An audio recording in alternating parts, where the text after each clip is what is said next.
My dear brothers and sisters, it's another wonderful day again that the Lord has made. And today it's a very, very interesting thing. And especially we Latter-day Saints in Kenya, we are actually anticipating to see the temple and to see the temple actually being dedicated. Because the temple is almost actually ready.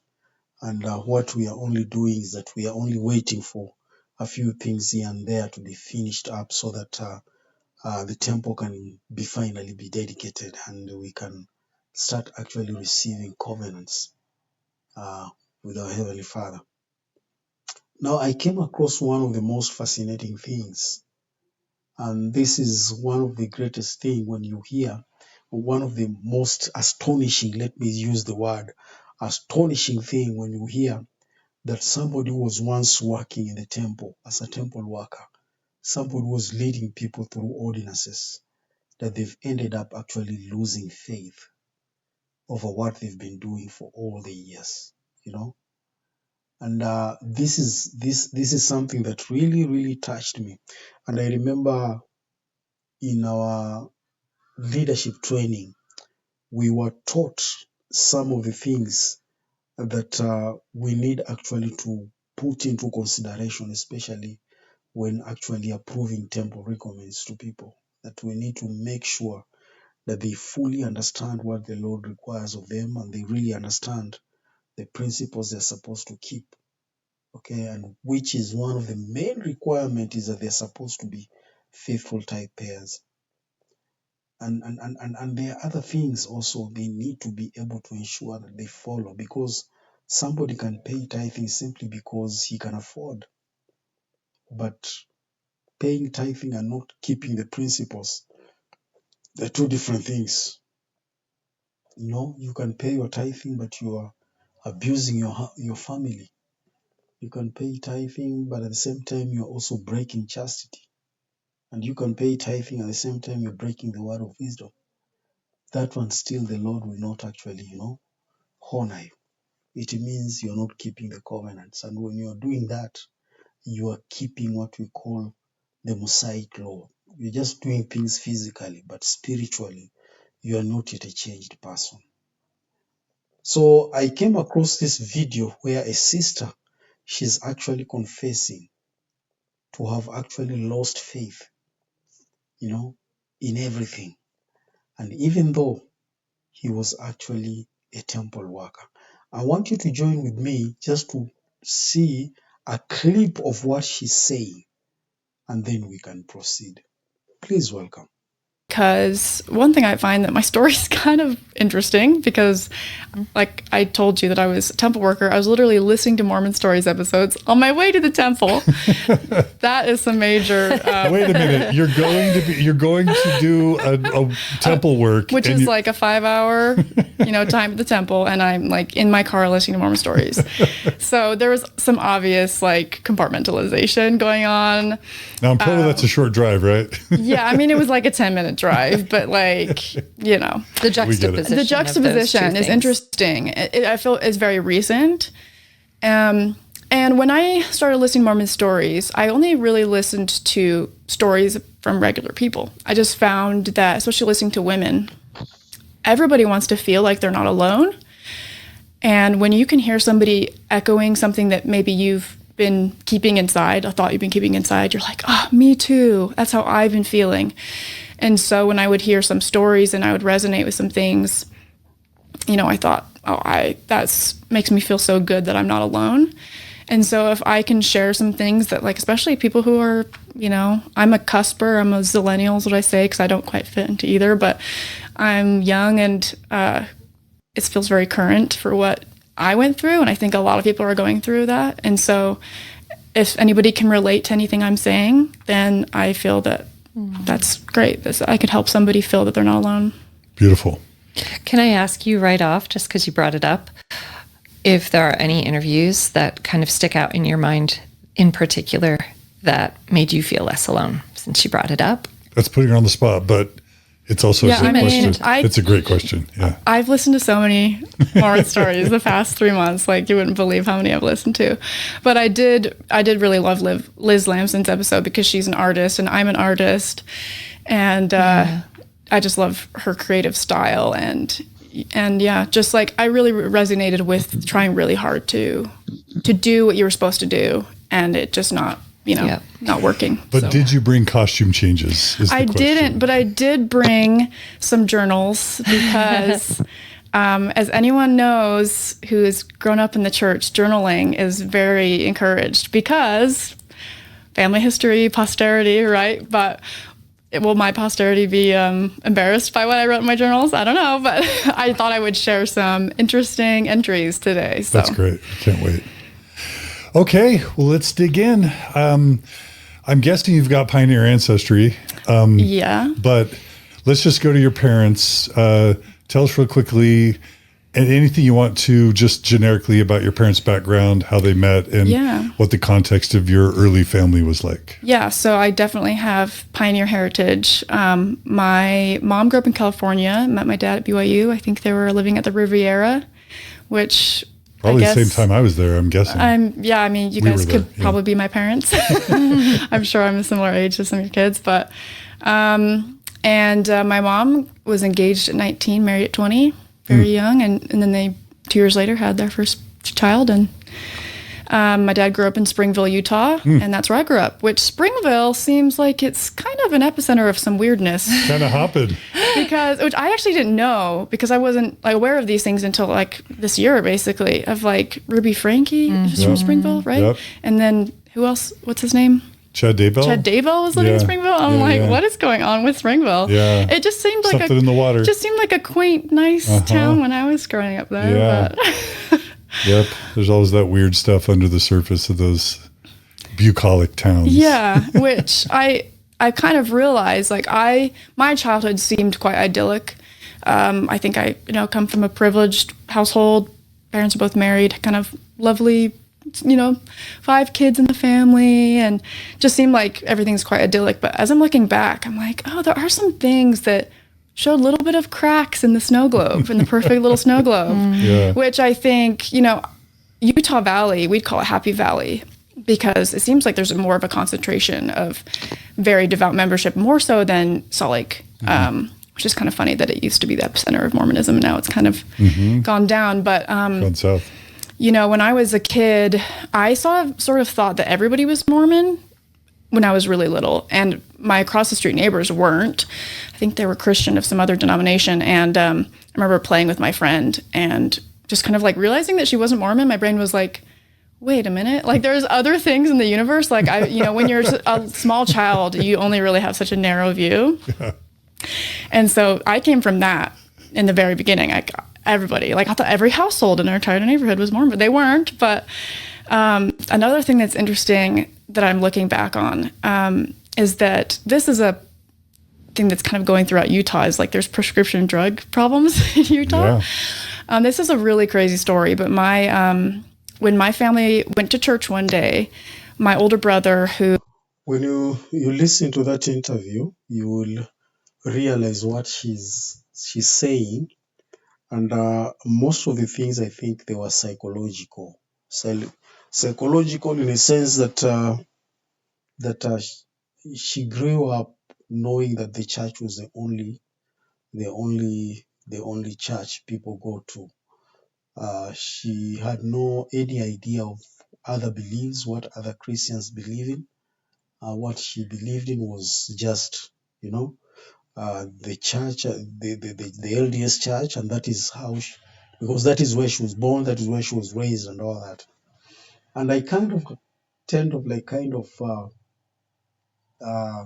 concur with her in a sense that for the testimony to come to you is that you must have actually tested or gone through or have a knowledge of what is happening around the world or even around you. You must have had that knowledge. You must know what exactly is going on. You cannot just be born and you are a child of covenant and you've not known anything outside you. And by the time you start knowing what is happening outside you, what happens? It is easy for you to be actually swept. It's very easy for you to be actually swept. Because she's speaking of other Christian churches, she's speaking of other denominations that she didn't actually know. But when you continue with her interview, you'll end up realizing what she's really confessing of having known Christ, you know, relative to what members of the church are actually practicing. To her, the practice within the members of the church was more or less of a denomination.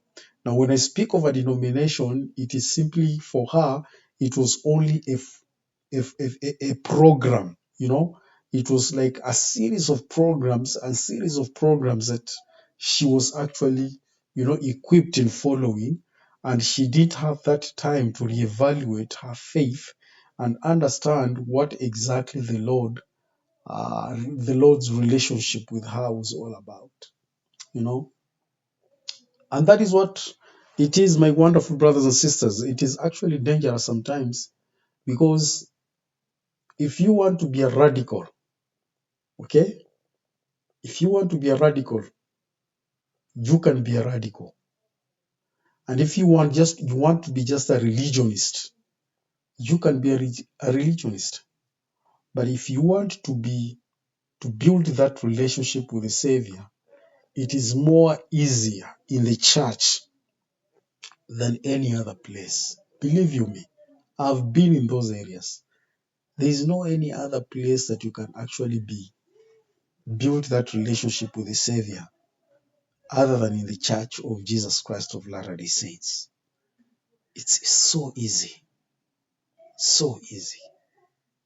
But one thing is that I think is that some of the families, the way we raise our children, it is kind of like we don't give them some, you know, thought of content. That is the free will for them to decide things for themselves, other than becoming so combative and too condemning of other denominations and all that. You know, remember this is a world, and it is a world that your child will live on it, irrespective of what you've taught them. They will live in this world. And that's why it is good to let them be while you teach them good principles in the house, but let them be also so that they may be able actually to find out for themselves outside there, other than just them being cocooned in one place, not knowing or not having that ability or the idea of there is a certain people who exist outside the box or outside the content in which I am consuming. And I think that is what our sister was going through, because once she realized that there are these other people, and then she decided now, okay, I think these other people could be there better than, because she was being subjective spiritually. She felt like she was being subjected spiritually out of the context of her own will, you know, out of the context of her own will. Even though she will try, she will want to find out outside here, try to navigate, try to adventure, but the condition or the environment in which she was in will not allow her to do so. And that's why at the time when she becomes a temple worker and then she starts interacting with people outside there, what happens? She ends up seeing these other things are so different from what I am used to. You know, why can't I try this other side? Trying that other side, it's not because that she knows she's found the truth. No, she only yearns for her own freedom. She's only yearning for an internal freedom, which she felt that she was not getting while she was at home, and that is being transferred even to the church. And I think these are some of the things that we need to put into consideration, especially when we are raising our children. And I think the leaders of the church have actually taught these things very well. Otherwise, at the end of it all, you will find These are the same very, very things. Because if you are too subjective to your children, too subjective to them, but you're not giving them a free will to understand what is happening outside there, so that if they come with the questions at home, you are ready to answer their questions. You'll be more than glad to answer their questions. Like for me, my son, he's in school, but when he comes in holidays, he will ask me questions because he meets some of the Pentecostals outside there. He meets the Muslims outside there. He meets, Catholics outside there. He meets the Jehovah's Witnesses. He meets the Sabbath SDAs, And when he comes and he tells me, I see these people believe this, they believe this, they believe this. And then I ask him, like, what do you think? What about you? What do you think of what they believe in? And he will be like, when I look at the church, this is what is they are teaching, and this is what it is.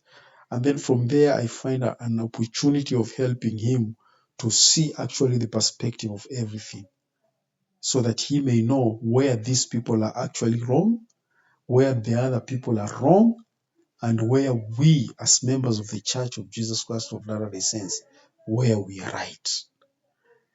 And that is what we need to do. You don't just suffocate your children with principles and teachings that they may not actually be able to understand why you're doing that. But if they are outside there, they've learned principles, and they know you are their good friend, when they come, that is now an opportunity for you to teach them, so that when you do that, they become free, and free indeed. And that freedom, it is what this sister is looking for. That freedom, it is what this sister is yearning, because she was never given a chance to explore. By exploring, I mean be actually interactive to other people, while she was young, understand that there are a community around you, that they hold different views of their beliefs. And that is why she's telling you, when she thinks back, she remembers that neighbor who was not a Mormon, which she ended up realizing so recently. But when she was young, she thought everybody was just a member of the church.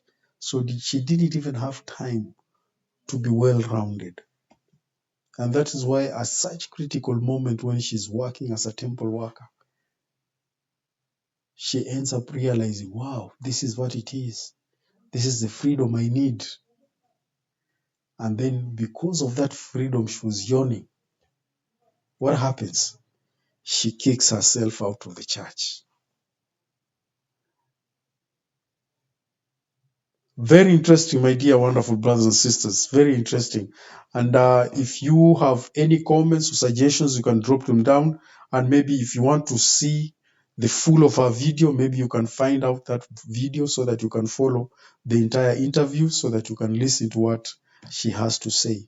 But my wonderful brothers and sisters, as we are actually pursuing this righteous cause, and we are raising our children too, do not be scared of them understanding and mingling and seeing and making friends with people of other areas. Why?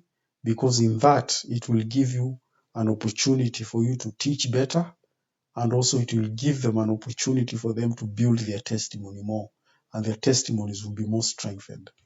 Other than just, taking them like an egg, you will never be there with them for the rest of your life. A time will come when they will have to leave and they will face the world outside there. Now you can imagine when they leave and they have no knowledge, no skill at all. What happens? What do you think will happen? And this is what is happening here.